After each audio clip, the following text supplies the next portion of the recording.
Hello, cherished viewers. Welcome back to Sandy Home Recipe. Mama call about Sandy Home Recipe. Today they can show you a video.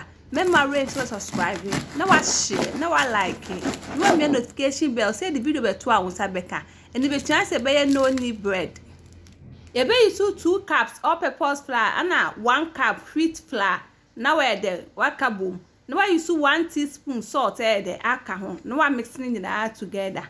O mix cereal now the idea is in now they have cup warm water is what there now the fresh yeast and our dry yeast a bit where you 1 teaspoon brown sugar now I'm mixing in na it one mix cereal no I share then oh flour now I mix it so no share go little at a time now I'm mixing in na what say you so half cup warm water there go no I'm mixing na na for me do by so no ya ben kakra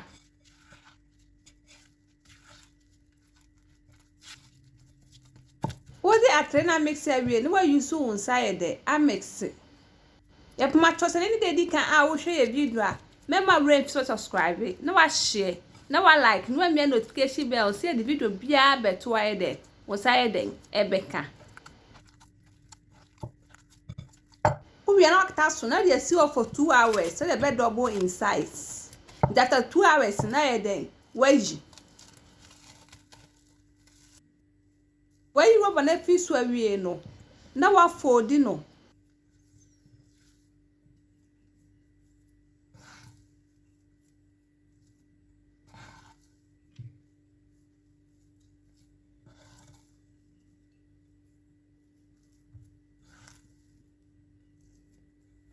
obekata so na we just work for 1 hour we ya dia ya den ya dey form me shape no bread ni shape no the napkin be same na we dey something be e den agugu so na we dey we dey si nchen we are no kwakwa yi e den udo no say ya den 1 hour na so a na we dey something be agu work surface no so na we dey atoso na fe dey we den what for me shape no.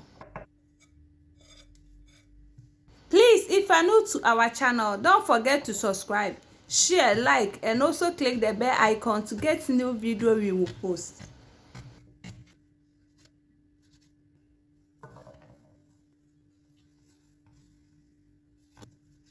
We born around the way now the either akoto bowl ni mu bowl na we dey samle den epete mu no now we dey atom.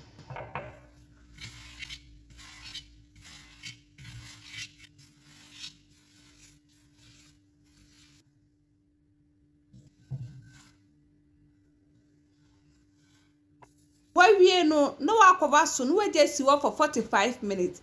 After 45 minutes no na dey wako transfer out to where they will baking tray mu enti baking tray near the something be there apete mo de da Uya no wa baking 180 degrees for 45 minutes.